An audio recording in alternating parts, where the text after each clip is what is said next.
Saudara-saudari, kita mulai lagi pendalaman kitab kita minggu ini, lanjutan dari minggu lalu, bertobat dan menjadi seperti anak kecil. Minggu ini kita belajar tentang melihat, tentang menjadi seperti anak kecil. Diambil dari Matius 18 ayat 3. Kita lanjut aja, kita review minggu lalu.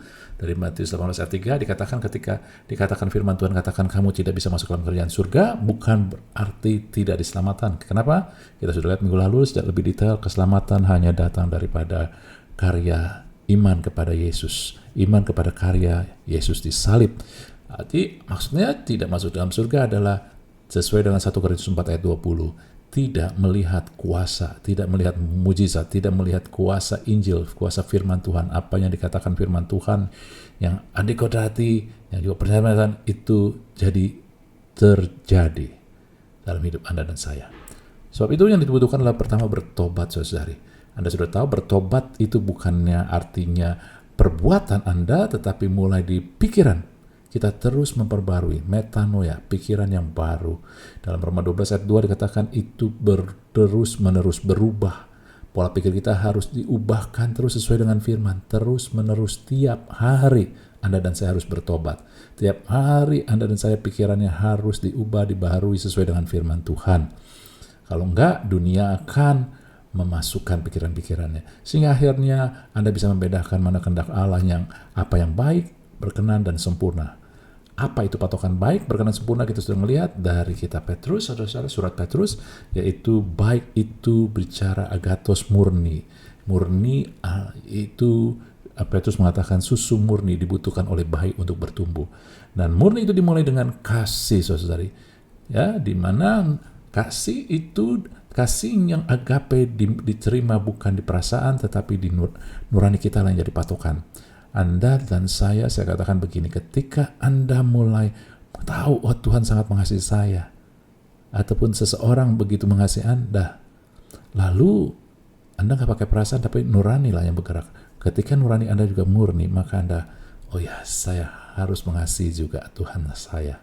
Saya juga mengasihi orang itu yang mengasihi saya dengan begitu luar biasa tanpa syarat. Amin ya. Ketika kita mau itu, maka kita bertumbuh. Ketika kita bertumbuh, maka Tuhan pakai kita supaya berkenan. Artinya acceptable, artinya bisa dipakai, saudara-saudari, sebagai batu hidup untuk pembangunan bait Allah, di mana Yesus adalah batu penjurunya, batu hidup yang utamanya. Untuk suatu batu dipakai dan untuk membangun suatu bangunan butuh kesatuan, bersatu. Kita harus bersatu, bukan dengan dunia, tetapi dengan Kristus Yesus. Lalu juga untuk membangun suatu bangunan, maka Anda harus punya kesamaan. Dan ini saya katakan kesamaan natur, yaitu kesamaan keinginan, kesamaan juga cara melihatnya, ya, ketujuan. Lalu yang terakhir, Tuhan bukan hanya Anda mau jadi bangunannya aja, tetapi Anda kemudian sempurna, teleos, ataupun dewasa, sehingga Anda bisa memerintah. Bagaimana memerintah? Petrus katakan, kita berdiri atas apa yang telah Yesus dibayar di salib. Amin, saudara. Jadi Anda melihat banyak orang percaya langsung mau memerintah. Saudara, maaf, tetapi Anda dan saya harus mulai mengalami kasih Allah dulu, supaya Anda bertumbuh. Ini bukan tentang hitungan waktu, saudari.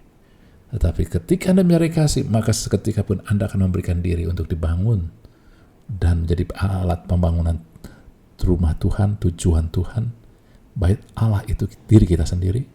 Lalu kemudian baru Anda tahu, ya, baru Anda mengerti bahwa semuanya itu dibayar oleh Tuhan Yesus, maka Anda akan mengalami kuasa sehingga kita memerintah. Amin. Ya, samkan itu. Sekarang kita yang kedua, saudari, yaitu yang dikatakan menjadi seperti anak kecil. Kita sudah tahu bahwa tidak masuk dalam kerajaan surga artinya tidak melihat kuasa firman Tuhan, Injil Tuhan. Nah, apa itu menjadi anak kecil? Ya saudara, yuk kita melihat ya di dalam kebenaran firman Tuhan ini. Buka hati. Di dalam Lukas 10 ayat 39-42 sampai 42, ayat ini terkenal di mana Maria dan Marta didatangi oleh Yesus, tetapi Maria duduk dekat kaki Tuhan terus mendengarkan perkataannya. Marta sibuk melayani. Tetapi kemudian dia mulai berkata, Tuhan, Engkau gak peduli ya bahwa saudaraku atau saudariku membiarkan aku melayani seorang diri. Suruh dia membantu aku. Tapi Tuhan jawab, Marta, Marta, engkau khawatir dan menyusahkan diri dengan banyak perkara. Tetapi hanya satu yang perlu. Maria telah memilih bagian yang terbaik yang tidak akan diambil daripadanya. Saudara-saudari, apa yang menghubungannya dengan anak kecil ini? Saudara, Anda harus melihat hubungannya dengan seperti anak kecil. Seorang anak kecil, dia hidup berdasarkan kasih dari bapaknya. Bukan apa yang dia bisa lakukan. Love relationship, bukannya performance relationship. Maria di dalam gambaran ini, saudara, tapi supaya bisa ada gambaran. Seorang binatang peliharaan, biasanya anjing, saudara. Saya bukan samakan Maria dengan anjing, bukan. Tapi ini dia melihat tentang seekor binatang, misalkan anjing, ketika dia merasa sayang sekali sama Tuhan, maka dia selalu mau ada di kaki Tuhannya. Ya kan? Nah, itu dia. Jadi Maria di sini, dia merasa sangat dikasihi Tuhan, dia mau ada dekat kaki Tuhan terus. Tapi Marta, dia merasa Tuhan baru berkenan sama dia kalau dia melakukan sesuatu. Dan akhirnya orang-orang yang berusaha mengimpress Tuhan, supaya Tuhan dengerin dia, jawab dia, akhirnya jadi kecewa. Mulai nyalain orang, mulai juga membenarkan diri sendiri, yang lain pada gak mau, aku doang sendiri. Anda melihat bagaimana Elia, nabi yang luar biasa, ketika dia merasa perkenanan yang datang dari kemampuan dia, akhirnya dia bilang, aku sendiri, aku seorang diri. Padahal Tuhan meninggalkan banyak orang, nabi-nabi yang tidak menyembah Baal. Akhirnya dia jadi stres, depresi, saudara. Nah, ini dia. Jadi poin yang pertama adalah seorang anak hidup berdasarkan hubungan kasih. Menjadi seperti anak kecil adalah dia mau ataupun dia bersuka, dia hidup berdasarkan hubungan kasih dari bapaknya. Bukan performance. Anda ngelihat bagaimana kalau seorang anak kecil umur 3 tahun, dia mengalami kasih bapaknya. Dia merasa sangat dikasih, lalu mulai dia mau lakukan sesuatu. Mungkin dia mau bikinin bapaknya kopi, karena dia ngelihat bapaknya senang kopi. Dia bikin kopi, tapi dia bikin berantakan. Dia bikin rasanya amburadul, tapi bapaknya melihat dia melakukan dari kasih. Bukan performance-nya amburadul. Tapi bapaknya melihat bagaimana dari kasih dia berusaha melakukan sesuatu. Wow, bapaknya bergerak begitu bangga. Saudara, sebaliknya ketika kita berusaha mendapatkan kasih Bapa dari perbuatan kita jadi kecewa nanti. Karena Bapa sudah mengasihi kita. Ya. Jadi yang pertama yang harus lakukan adalah kita hidup sebagai anak. Menjadi seperti anak kecil adalah dia gak bisa hidup kalau bapaknya gak kasihi. Orang tuanya gak mengasihi. Saudara. Dan dia gak bisa diperlukan dengan performance, karena performance-nya jauh daripada standar. Kemudian kita ngelihat firman Tuhan yang lain dalam Lukas 22 ayat 42, ayat yang terkenal ketika Yesus berdoa di Taman Getsemani, dia hari terakhirnya untuk dia yang akan sebelum disalibkan, dia katakan, Bapakku, jika engkau mau, ambil cawan ini daripadaku, tapi bukan kehendakku melainkan kehendakmu lah yang terjadi. Lalu Yesus juga berkata dalam Yohanes 4:34, makananku ialah melakukan kehendak Dia yang mengutus aku dan menyelesaikan pekerjaannya. Saudara-saudari, dalam hubungannya sebagai menjadi seperti anak kecil, bukankah seorang anak selalu mencari kehendak bapaknya? Kalau Anda mungkin sudah dewasa, mungkin enggak, saudara-saudari. Tetapi ketika kita masih kecil, kita selalu kita tahu kita dikasih, lalu kita mencari, ya, kehendak Bapa apa sih? Papa maunya apa? Seorang anak selalu memiliki kecenderungan seperti itu. Saudara-saudari, pertanyaannya, apakah Anda masih haus mencari kehendak Bapa? Apakah Anda masih bisa mengatakan makananku ialah melakukan kehendak Bapa? Anda tahu kehendak Bapa apa? Yesus melakukan kehendak Bapa, mencari yang terhilang. Kehendak Bapa adalah Anda menikmati, saya menulis renungan, Anda menikmati kasih-Nya. Anda tahu apa yang telah diberikan dalam kasih. Anda tahu bahwa Dia rindu bersekutu. Makanya Yesus mati buat kita, karena Anda mau diberi.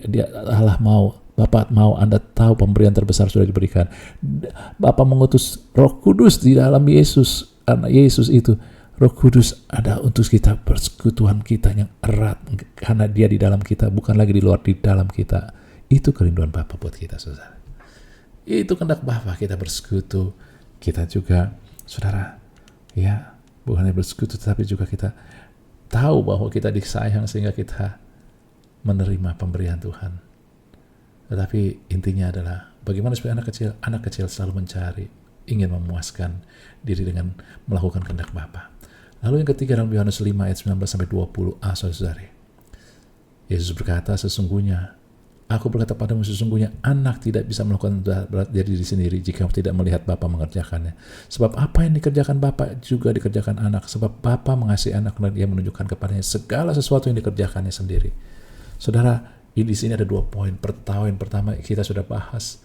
Seorang anak hidup berdasarkan hubungan kasih, dan ketika dia ngerti Bapa sangat mengasihi anak, maka dia tahu Bapa pasti menunjukkan supaya dia bisa lakukan. Makanya ketika Anda dan saya menyadari tentang kasih Bapa, gak mungkin Bapa tahan, gak mungkin Bapa gak tunjukkan, maka Anda akan melihat kuasa kebenaran firman Tuhan digenapi, saudara. Tapi sekarang kita masuk poin ketiga ini. Anak tidak dapat mengerjakan sesuatu dari dirinya sendiri, tapi melihat Bapa yang mengerjakan. Saudara-saudari, apa yang saya mau sampaikan dengan kata-kata saya adalah yang cara yang saya lihat dengan roh, yang dimana Roh Kudus menuntun, menyampaikan, saudara, dan inilah satu konsistensi kenapa nanti Anda akan lihat. Saya mau katakan seorang anak bermegah atas apa yang Bapa telah lakukan. Apapun Bapa telah berbuat. Anda ngelihat seorang anak kecil, balita, saudara, dia nggak bermegah pada apa yang dia bisa lakukan. Dia tahu dia nggak bakal bisa sempurna lakukan Bapa, dia masih kecil, tetapi dia banggakanlah Bapaknya. Bapakku seorang dokter, Bapakku bisa sembuhin orang. Oh, Bapakku hakim, Bapakku bisa menentukan orang bersalah atau tidak. Bapakku bisa menghukum orang. Oh, Bapakku itu supir. Dia bisa menentukan kamu masuk rumah sakit atau masuk ke rumah. Ya, hanya joke, saudara, ya. Tapi apapun juga anak-anak membanggakan apa yang Bapaknya bisa lakukan. Saudara, ini yang Tuhan mau, bahwa jadilah seperti anak kecil, yaitu bermegahlah atas apa yang Bapa perbuat, bukan apa yang dapat kita perbuat sendiri. Nah, saudara, bukankah ini pun konsisten dengan yang kita bahas minggu lalu tentang bertobat? Bertobat butuh susu murni untuk pertumbuhan hati nurani, dan itulah kenapa anak kecil selalu melihat pada kasih, bukan pada kemampuan. Dia rindu membangun hubungan karena dikasihi supaya bertumbuh. Anak kecil juga, saudara, mencari kehendak Bapa supaya dia bisa berguna untuk pembangunan. So itu dia harus mulai sering dekat Bapaknya, dekat sama Bapaknya, tahu hati Bapaknya, tahu keinginan Bapaknya, tahu kebiasaan Bapaknya, tahu cara-caranya, pola-pola Bapaknya. Dan juga dia mau sama dengan Bapaknya, saudara. Dia juga berpakaian dengan sama, cara jalan sama, cara bicara. Ada sadar enggak bahwa seringkali kita ngomong, oh kok dia cara ngomongnya atau cara jalannya sama kayak Bapaknya ya? Bukan dari lahir begitu, tetapi dia melihat dan lalu dia mulai mencari kehendak, ataupun mulai dia pikir ini cara di dalam kepolosannya, dia pikir inilah yang bisa menyenangkan Bapa. Dia mulai ikut tiru tanpa dia sadari, akhirnya itu menjadi habitnya dan akhirnya sama, ya. Lalu terakhir juga bermegah atas apa yang Bapa bisa berbuat. Itu bukankah itu Sion, pusat pemerintahan Allah, arti di mana kita berdiri atas apa yang Yesus telah bayar. Jadi Anda nggak bingung lagi ketika kita disuruh bertobat menjadi seperti anak kecil. Pola pikir kita harus membesarkan ataupun haus akan kasih. Batu hidup, pembangunan hidup kita, pola pikir kita harus bersatu dengan Yesus supaya kita bisa dipakai, dibangun, dan kita pun berdiri atas apa yang Yesus telah bayar supaya kita memerintah bersama Dia. Amin, saudara-saudari. Anda menangkap semuanya? Terus renungkan itu, karena tujuan dari PA ini adalah untuk kita bisa diubahkan dan bisa melakukan, bukan hanya sekedar doktrinal. Saudara-saudari, ini yang Tuhan bukakan. Tujuannya bukan mencari siapa yang paling benar, tetapi tujuannya mengubahkan Anda. Bagi Anda yang mendengarkan, panggilan Tuhan buat Anda adalah berikan diri Anda terus diubahkan oleh pola pikir yang baru.